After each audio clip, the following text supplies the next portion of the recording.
ልጆች ነን አሉ አለ። ማን? አይሁድና ክርስቲያኖች። ነቢያቶች ያላሉን በፍጹም። አይሁድ ማለት በሙሳ ላይ የተንጠለጠሉ ከሃዲያን ህዝቦች ናቸው። ክርስቲያኖች ደግሞ በዒሳ ወይም በክርስቶስ ላይ የተንጠለጠሉ ከሃዲያን ናቸው። ስለዚህ እነሱ ናቸው አምላክን አባት ብለው እኛ የአምላክ ልጆች ነን ብለው ራሳቸውን መጥራት የጀመሩት እንጂ ነቢያቶች በፍጹም ይሄን ነገር አላስተማሩም። ነቢያቶች አምላክን አምላክ ነው ፈጣሪ ነው ብለው ነው ያስተማሩት። አሜን ነው። እሺ አድሚኖች ካላችሁ በተራ አስገባቸው እያልኩ ነው። እሺ አድሚኖች ከሌሉ እነሱና እነዚህ አድሚኖች ሌላ ሰዎች እንቀይር መሰለኝ። አንሱር ሰላም አድሚን አለ እዚህ ቤት። እሺ ሰላም ብያለሁ። ሌሎቻችሁ ታብ አድርጉ፣ ኮፒ ሊንክ አድርጉ። እሺ ሰላም شنو سؤالك? ጥያቄ ምንድን ነው? ጥያቄ ሰላት ነው። አልሐምዱሊላህ አንድ ዙር ሰላት አልፎኝ የለም። አስር ሰላት ሲደርስ እኮ እንዴት ጥያቄ ምንድን ነው? ዙር ሰላት ሰግድ እኮ 10 ሰዓት ሲደርሰኝ እንዴት ነው የሚያደርገው? ዙር ሰላት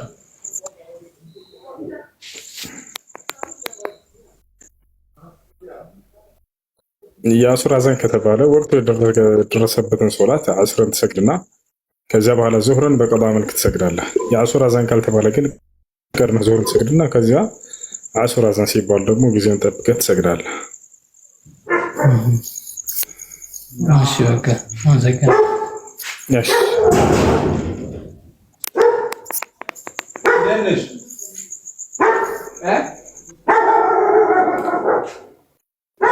የለም ምንም ነው።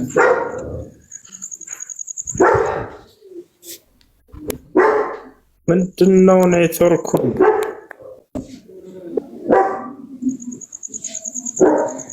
እሱ ሁልጊዜ ጥያቄ የሚሆንብኝ ነገር ክርስቲያኖች ሲሞቱ የቀብር ጥያቄ ይጠይቃሉ። አዎ በደንብ ይጠይቃሉ ክርስቲያኖች። ማናቸው? አንዴ ውሻውን ሚዩት አድርገው። ማን አድሚን የለም እዚህ ቤት? እዚህ ቤት አድሚን የለም?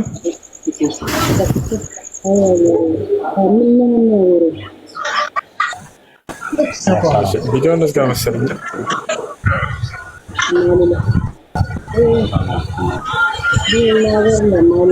ሰላም አለይኩም ወራህመቱላህ። ወአለይኩም ሰላም ወራህመቱላህ።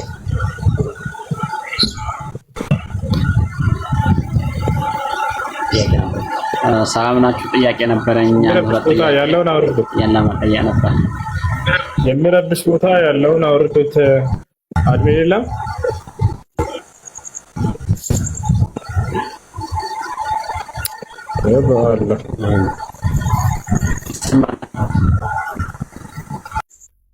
السلام عليكم.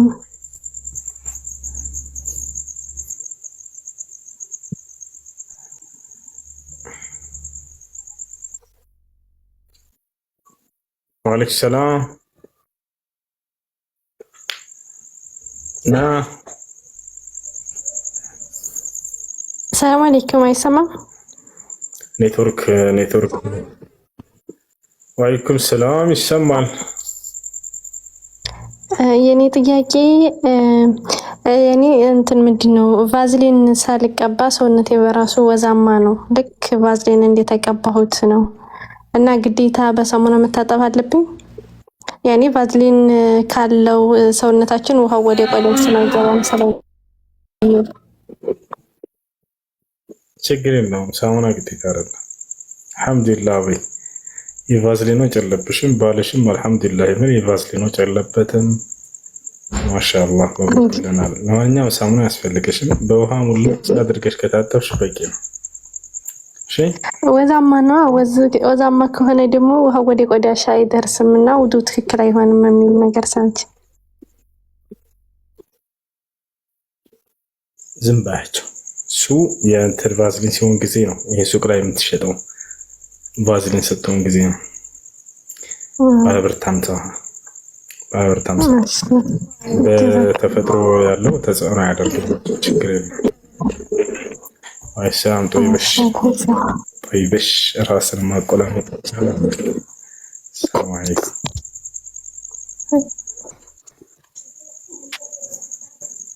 السلام عليكم. طيبش يلا انزلي تحت. السلام عليكم ورحمة الله وبركاته أستاذ. وعليكم السلام ورحمة الله وبركاته. دينش دينا كل سلام. دانيا الحمد لله. شنت عملتش ناشلاش وسط أستاذ ጥያቄ ነበረኝ። ምን ይላል ጥያቄሽ ምንድነው? አይ እንትን ባል ያኔ አግብቼ ነበርና ማለት ነው። ያኔ ዘመዶች ተሰጥተው ሳይሆን ዘመዶች ተሰጥተው ሳይሆን በፍላጎቴ ነው የመጀመሪያ አግብቼ ከዛ ያን ስፈታ በገዛጭ ያኔ ፈልጌው ሄድኩና ዘመዶች ሳይሰጡኝ ማለት ነው። ያኔ ተጠልፌ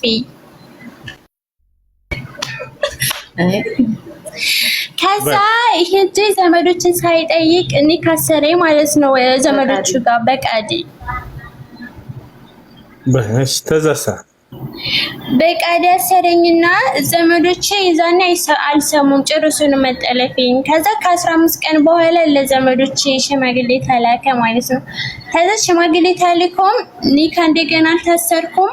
አባቴ ሳይፈቅድ ያኔ ሳይሰጠኝ ነው የታሰርኩት በቃዲ ማለት ነው። ደግሞም አላሰሩኝም ዘመዶቼ እሷ ከፈለገች ምናምን አሉ ማለት ነው። ከዛ አሁን ያኔ በሸሪዓው ጉዳይ አሁን ሳይ ኒካ የላችሁም አባትሽ ታላሳሰረሽ ኒካ የለሽ ተባልኩኝ ማለት ነው።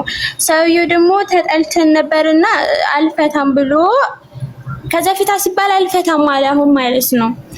አሁን ኒካ የለሽም እያሉኝ ማለት ነው። እንዴት ይታያል ይሄ? አባት እያለ ሌላ ሰው መጥቶ ኒካ ቢያስር ያለ አባት ውክልና ወይንም አባት ሳያስር ይሄ ኒካህ ውድቅ ነው። ያ ኒካህ አይሆንም። አይ ኒካ አለኝ ብሎም ቢያለ ማለት ነው እሱ ማለት ነው። ያኔ ኒካ የለህም ተብለሃል ቢባልም ኒካ አለኝ ብሎ ያኔ ብር ምናምን ትከፍለኝ አለ ማለት ነው ለኒካው መፍቻ። እኔ ደግሞ አልከፍልም አልኩኝ። ኒካው ባጢል ነው አሉ። እንዳከፍው ግን ከዚያ በኋላ ያንን እናንተ እንደ ኒካህ አምናችሁበት ኑራችሁበት ከሆነ አንዳንድ ዑለሞች እንደሰጡት ከሆነ ፈትዋ በዚህ ጉዳይ ላይ ያ ኒካህ መቀጠል ከፈለጉ መታደስ አለበት እንደገና በትክክለኛው ሰው በአባትሽ። መቀጠል ካልፈለጉ ደግሞ ፈጽቻለሁ የሚለውን መናገር አለበት።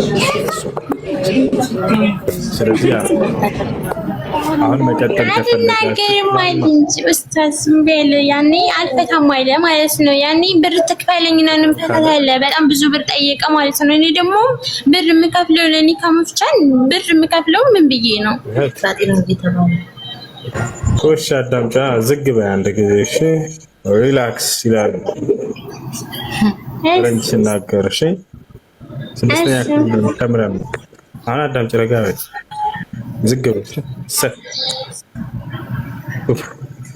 እስኪ ጨርስ ዝም በይ እሺ። እና እሱ አልፈታም ካለ ይሄን ኒካህ ወደ ሸሪዓ ፍርድ ቤት ሄደሽ አስወርጅ እሺ። ወይንም ቤተሰቦች አባትሽ ሄዱ ሸሪዓ ፍርድ ቤት። ሰላም አለይኩም ወራህመቱላሂ ወበረካቱ። እሺ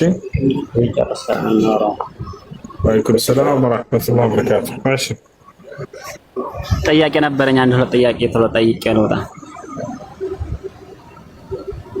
እሺ ለሌሎች ጊዜ ከሁለተኛው ጀምርሽ ፈጠን አድርገው ወንድማችን። ጥያቄ ምንድነው? ለወንዶች ድርስ እሺ የወንዶች ነው። የመጀመሪያው ጥያቄ ክርስቲያን የሆኑ ባልና ሚስት ነበሩ እንበል፣ ክርስቲያን ናቸው። ከዛ በኋላ ሁለታቸውም ባንድ ወደ እስልምና ገቡ። ወደ እስልምና ሻሃዳ ተቀበሉ። በኋላ ያንን ኒካ መጀደድ ወደ እስልምና ሲገቡ ይይዛቸዋል ወይስ ይጠበቅባቸዋል? አይጠበቅባቸውም? በመጀመሪያው ህይወታቸው ኒካሁ ወይንም ጋብቻቸው በቤተሰብ ርክክብ የተፈጸመ ጋብቻ ከሆነ እንደ አዲስ ኒካ መፈጸም አይጠበቅባቸውም። ነገር ግን ዝም ብለው ያለ ኒካ ያለ ጋብቻ ያለ ርክክብ በዝሙት ከሆነ ዝም ብለው ህይወታቸውን የጀመሩት ያ ኒካህ መታደስ አለበት። በነቢያችን ሰለላሁ ዐለይሂ ወሰለም ጊዜ ከሃዲያኖች ወይም ሙሽሪኮች በሚሰልሙ ጊዜ ባልና ሚስት አብረው እኩል ከሰለሙ እንደ አዲስ ኒካህ ሰሩ አይሏቸውም ነበር። ቦታቸዋል እንደ አዲስ ኒካህ ሰሩ አይሏቸውም ነበር። ነገር ግን በተለያየ ጊዜ ከሆነ ለምሳሌ አንዱ ሰልሞ ባልየው ሰልሞ እሷ ቆይታ ዘግይታ ከሆነ ኒካህ እንደ አዲስ ይታሰራል። ወይንም እሱ ቀድማ ሰልማ እሱ ዘግይቶ ከሆነ በዚያው አንፃር እንደገና ኒካህ ይታደሳል። አብረው እኩል ከሆነ የሰለሙት ግን መጀመሪያ በጋብቻ በኒካህ በርክክብ በዚያው በሃይማኖታቸው በቤተሰብ ርክክብ ከሆነ ኒካሁን እንትን ያሉት ያሰሉት ያ ኒካህ እንደ አዲስ ይታሰር አይባልም። ዝም ብሎ በዝሙት ጀምረው የቀጠሉት ህይወት ከሆነ እንደገና ኒካህ ይታሰራል። ይሄን ይመስላል። እሺ ማራባ ሽክራን። እየተሰገደ ነው እንበል ዙህርም ሊሆን ይችላል። ሌላም ፈርድ እየሰገደ ሁለት ረካዓ አመልጦት ነበርና ከዛ ጀማ ሰግዷል። ሶላቱን ሲሰግድ የራሱን የሆነ ሁለት ረካዓ የቀረውን ሲያመጣ ሌላ ሰው ደግሞ ሁለተኛ መጣና ያንን ሰውዬ ቢከተለው ይሆንለታል ወይስ አይሆንለትም? ለምሳሌ አሁን ጀማ እየሰገድኩኝ ሁለት ረካዓ አመልጦኛል። ኢማሙ ሲያሰላምት የራሴን ሶላት ለማምጣት ቆምኩኝ። ሌላ ሁለተኛ ሶስተኛ ሰው መጥቶ እኔን ቢከተለኝ ይበቃለታል ወይስ አይበቃለትም? ይበቃለታል።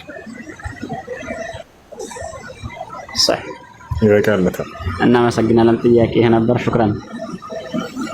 ሰላም አለይኩም ሱ አለይኩም ሰላም ወራህመቱላሂ ወበረካቱ።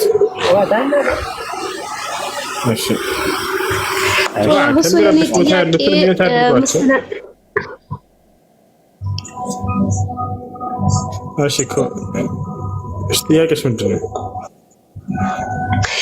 የኔ ጥያቄ መስለን የሆነ ሰው ከሞተ በኋላ ከተቀበረ ቀብሩን ማሳደስ ምናምን ይባላል። አሁን እኛ ገጠር ላይ ቤተሰቦቻችን ማጠር ሲሚንቶ ማስደረግ ምናምን ይላሉ። ያኔ አሁን መስለን ሀብታም ሰው ምናምን ሲሞት ያሳጥራሉ፣ ሲሚንቶ ምናምን ግርፍ ያስደርጋሉ። ይሄ እንዴት ይታያል? ቀብሩ ሊፈርስ ያለ ከሆነ ወይንም ደግሞ ውሃ ሊሸረሽረው አይነት ነገር ከሆነ ችግር የለውም። ያንን አንድ ስንዝር የምታክል ያክል መገንባቱ ችግር የለውም። ነገር ግን ከዚያ በላይ መገንባቱ ነብዩ ሰለላሁ ዐለይሂ ወሰለም ከልክለዋል። ነሃ ረሱላህ ሰለላሁ ዐለይሂ ወሰለም አልቢና ዐለል ቁቡር በቀብር ላይ መገንባትን ከልክለዋል። ያ ነው ምክንያቱም ወደ ባዕድ አምልኮ ሊመራ የሚችል ነገር ስለሆነ።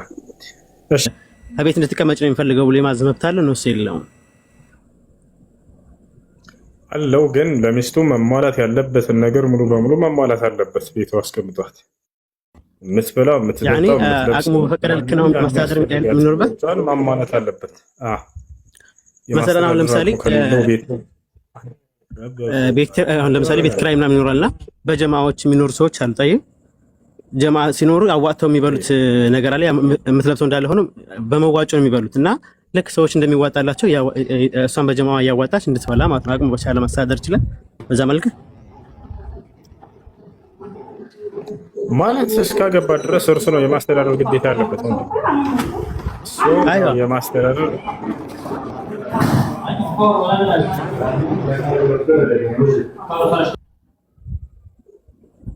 ጀማዓ የሚረብሽ ቦታ ሆናችሁ አትናኩሽ።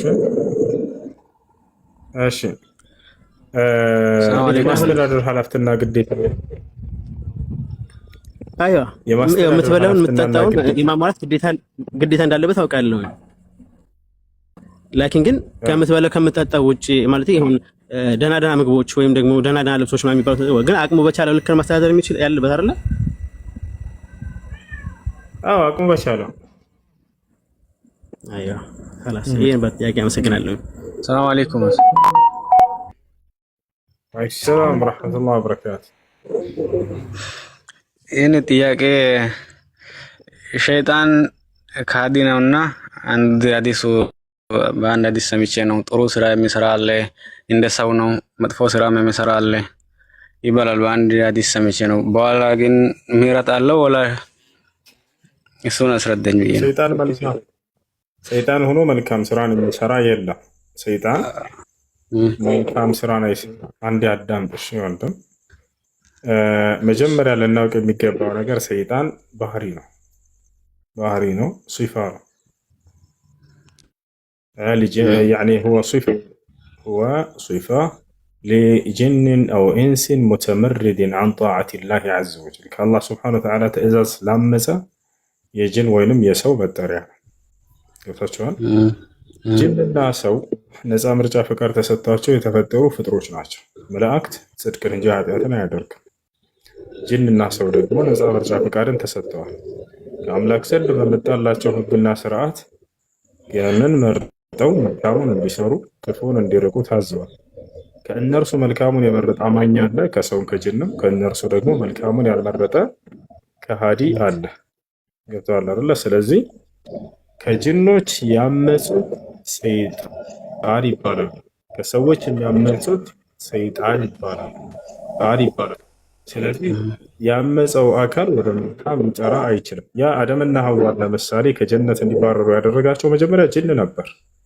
ከዚያ በኋላ የአላህን ትእዛዝ ባመፀ ጊዜ አልፈጽምም ባለ ጊዜ ሰይጣን የሚለው ባህሪ በእርሱ ላይ ዋለ። ከዚያ በኋላ ጽድቅን አያደርግም፣ ኃጢአትን ነው የሚያደርገው። ስለዚህ ከሰይጣን ጎሳ ሆኖ መልካምን የሚሰራላ አይባልም። ሰይጣን ማለት ሲጀመር አማጺ ማለት ነው፣ ከሃዲ ነው። ስለዚህ ያ ነው ከጅኖች ነው የሚባለው። ከጅኖች መልካም የሚሰራም አለ፣ መጥፎም የሚሰራም አለ። ያም መጥፎ የሚያደርገው መጥፎ የሚሰራው ሰይጣን ይባላል። አየሽ፣ ቀጥል። ክርስቲያኖች ካላችሁ መግባት ትችላላችሁ። ሰላም አለይኩም። አንዴ የታድጉ ጥያቄ ያለው ክርስቲያን ካለ መግባት ይችላል። ወይንም በቃ እስኪ ያ አኺ የታድርግ ኢዛ ተከለም يلا اسكت كلكم الله بنزلكم يا اشتياق عندنا ስለ ውሻ ነው። ውሻ ነጃሳ ነው ይባላል አመጋገቡ። እሺ ስለ ውሻ ትንሽ የታድርጋል። እሺ ውሻ አንደኛ የታድርጉ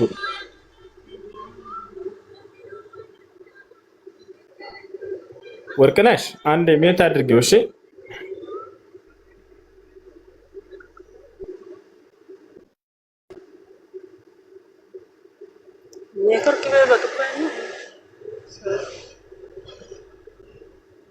ማሊ ቦ አይ እሺ ምን ነበር? ውሻ ነጃሳ ነው ይባላል በእስልምና ይላል። ውሻ በእስልምና ነጃሳ አይደለም። ውሻ በእስልምና ነጃሳ ነው ያላቸው ሰው ተሳስቷል። ታዲያ ምንድነው የሚባለው ከተባለ ከውሻ የሚነጅሱ ነገራቶች አሉ ነው የሚባለው። ልክ እንደ ሰው ነው ውሻ። ያ ማለት ከነጃሳነት አንጻር እንጂ ከባህሪ ምናምን እያልኩኝ አይደለም። ሰው ነጃሳ ነው ይባላል አይባልም። ከሰው የሚነጅስ ነገር አለ ነው የሚባለው። ውሻም ልክ እንዲሁ ነጃሳ ነው ይባላል አይባልም? አይባልም። ከውሻ የሚነጅሱ ነገራቶች አሉ ነው የሚባለው።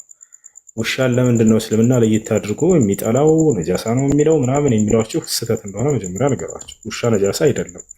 ከውሻ የሚነጅሱ ነገራቶች አሉ። ምኑ ከተባለ ልጋጉ፣ ሽንቱ፣ ካካው፣ ደሙ፣ እነዚህ አራቱ ይነጅሳሉ። ቆዳው ይነጅሳል ወይ ውሻ በአካሉ ምናምን? አይነጅስም። እሱ የውሻ ቆዳው ዝም ብሎ ደረቁ ቢነካችሁ አይነጅስም። በፍጹም በጅራቱ ቢነካችሁ አይነጅስም። ነገር ግን አሁን የተናገርኳቸው አራቶቹ ነገራቶች ናቸው። ከሰውም ልክ እንዲሁ ሰው ይነጅሳል ወይ አካሉ? አይነጅስም። ከሰው ግን የሚነጅሱ ነገራቶች አሉ። ምኑ ከተባለ ሽንቱና ካካው ይነጅሳል። ወፊ ደሚሂ ኺላፍ በይነ አህሊ ልዕልም። በአጠቃላይ እነዚህ ናቸው የሚነጅሱት። ስለዚህ ከውሻ የሚነጅሱ ነገራቶች አሉ ይባላል። ጭራው ይነጅሳል ወይ? የውሻ አይነጅስም። ደረቅ እስከሆነ ድረስ አይነጅሳቸውም። እርጥብ ከሆነስ? እርጥብ ቢሆንም እንደ አስሉ እንደ መሰረቱ አይነጅስም። ነገር ግን ምናልባት በአማን ቀን በዚህ በምላሱ ዘወር ብሎ ጀርባውን ሊልስ ይችላልና እርጥበት በሚነካው ጊዜ ያን ነጃሳ እንደገና ስለሚያራጥበው ከዚህ አንጻር ይነጅሳል የሚባለው። ልጋጎ ወይንም ለሃጩ እንደሚነጅስ ነብዩ ሰለላሁ ዐለይሂ ወሰለም ተናግረዋል። ሐዲስ ላይ ሲናገሩ ኢዛ ወለገ الكلب في إناء أحدكم فاغسلوه سبعا أولهن بالتراب وآخرها بالماء። ውሻ በሆነ ዕቃ ላይ ልጋጉን ወይንም ለሃጩን ቢያስነካባችሁ 7 ጊዜ እጠቡት። የመጀመሪያውን አንዱን በአፈር ፈትጉት፣ ከዚያ 6 ጊዜ በውሃ እጠቡት ብሎ ተናገሩ። ስለዚህ እሺ ልክ እንዲሁ ደግሞ ሽንቱና ካካው ማንኛው ስጋው የማይበላ እንስሳት ሁሉ ሽንቱና ካካው ስለሚነጅስ እሱም ከማይበሉ ነውና ሽንቱና ካካው ይነጅሳል። ከቤት ማሳደግ ይቻላል ወይ? ውሻን ለራሱ ክላስ ሰርታችሁ ማሳደግ ትችላላችሁ። ውጭ ላይ ቤት ውስጥ የምትሰግዱበት ቦታ እንዳይገባ፣ ምክንያቱም ልጋጉን ሊያንጠባጠብ ስለሚችል የምትሰግዱባቸውን ቦታዎች ነጅሳቸዋልና። ውጭ ላይ ግን ማሳደግ ይቻላል ለሶስት ዓላማ ከሆነ፣ አንደኛ ለአደን አገልግሎት፣ ሁለተኛ ቤት እንዲጠብቅላችሁ፣ ሶስተኛ እንስሳት እንዲጠብቅላችሁ። ለነዚህ ለሶስቱ ነብዩ ሰለላሁ ዐለይሂ ወሰለም ፈቅደዋል። አሜን ነው። ጥያቄ አለ? ቀጥል።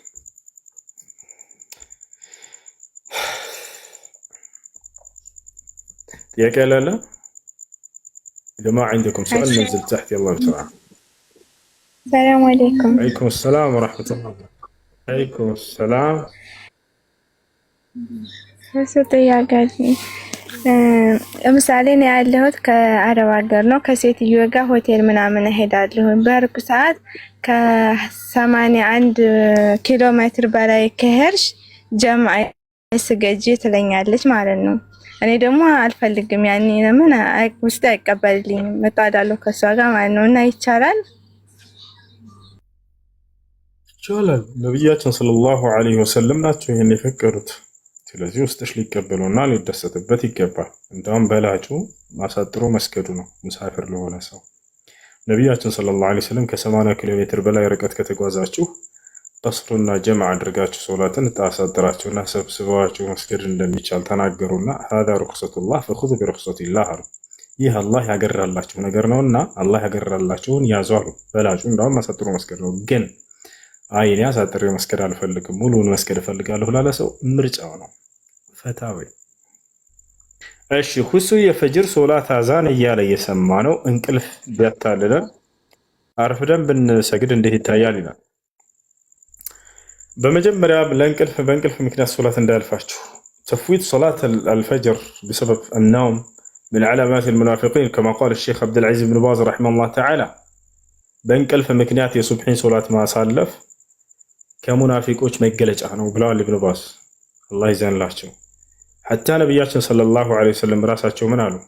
إن أثقل الصلاة على المنافقين صلاة العشاء وصلاة الصبح ولو يعلمون ما فيهما لأتوها ولو حبوا نارا. በመናፍቆች ላይ ከባባድ ሶላት ብሎ ማለት የዒሻ ሶላት እና የሱብሒ ሶላት ናቸው አሉ ነብዩ ሰለላሁ ዐለይሂ ወሰለም። በውስጣቸው የሚገኘውን ምንዳ ቢያውቁ ኖሮ ሰዎች እየተንፏቀቁ በመሄድ ወደ መስጂድ በሰገዷት ነበር ብለው ተናገሩ። ስለዚህ አደራ በእንቅልፍ ምክንያት እንዳታሳልፉ። ገብታችኋል? አላርም ቀጥሩ። ከዚያ ጓደኞቻቸውን ንገሯቸው፣ አብሯቸው የሚሰሩ ሰዎች ካሉ ወይም በስልክ ከዚያ ቀስቅሰኛ አደራ የሱብሒ ሶላት እንዳያልፈኝ ብላችሁ ጓደኞቻችሁን አሳውቃችሁ ለመስገድ ሞክሩ። እንደገጠም ቢያልፈንሰ ፀሐይ ቢወጣስ መስገድ አለባችሁ። ፀሐይ ወጥቷልና አንሰግድም እንዳትሉ። ገብታችኋል? ነቢያችን ሰለላሁ ዐለይሂ ወሰለም መን ነሲየ ሶላተን አው ናመ ዐንሃ ፈሊሰሊሃ ኢዛ ዘከረሃ አሉ። ሶላትን ረስቶ ያለፈበት ወይንም በእንቅልፍ ምክንያት ያለፈበት ሰው በተነሳ ሰዓትና ባስታወሰ ሰዓት ይስገድ ብለዋል። አይ ሰዓቱ አልፏልና በቃ አልሰግድም እንዳትሉ መስገድ አለባችሁ። እሺ፣ ያ ነው የሱብሒን ሶላት መስገድ ያለው ምንዳ ምንድን ነው? ቃለ ነብዩ ሰለላሁ ዐለይሂ ወሰለም መን ሰለል በርደይን ደኸለል ጀና። ሁለት ብርዳማ ወቅት ሶላቶችን የሰገደ ሰው ጀነት ገባ ነው። አንደኛው የሱብሒ ሶላት ናት፣ ሁለተኛ የአሱር ሶላት። ከነሱም ብቻ ከሰገደ ሰው ጀነት ይገባል ማለት ነው ሐዲሱ አይደለም። ለነዚህ ትኩረት ለመስጠት ነው እንጂ ሌላውንም መስገድ አለበት ሰውየው። ገብታችሁ አይደል? ያን ስለዚህ ሰውየው መስገድ አለበት እነዚያንም ማለት ነው። ያ ነው። ነገር ግን ለነዚህ ትኩረት መስጠት ያስፈልገው ለምንድን ነው? ለምን? ምክንያቱም በሁለቱ ጊዜያቶች ሰዎች በሁለት ነገር ቢዚ ሊሆኑ ስለሚችሉ የሱብሒን ሶላት በእንቅልፍ ምክንያት ቢዚ ስለሚሆን የሰው ልጅ የዐሱርን ሶላት በምን ቢዚ ይሆናል ሰውየው? በምድራዊ ስራ። ሲቀጥል አሁን ዝናብ እየጣለ ነው። ማስረጃ ካላመናችሁ ያው ድምፅ። እንደዚያ ከሆነ ደግሞ ቁርአን ነው የምንቀራው ዝናብ እስኪያቋርጥ ድረስ። ኧረ ወላሂ የማታ ዝናብ ደስ ሲል ያ ሰላም! በብርድ ልብስ ጥቅልል ብላችሁ ከዚያ ትተኝታላችሁ። ያ ሰላም ያ ሰላም ያ ሰላም ያ ሰላም ያ ሰላም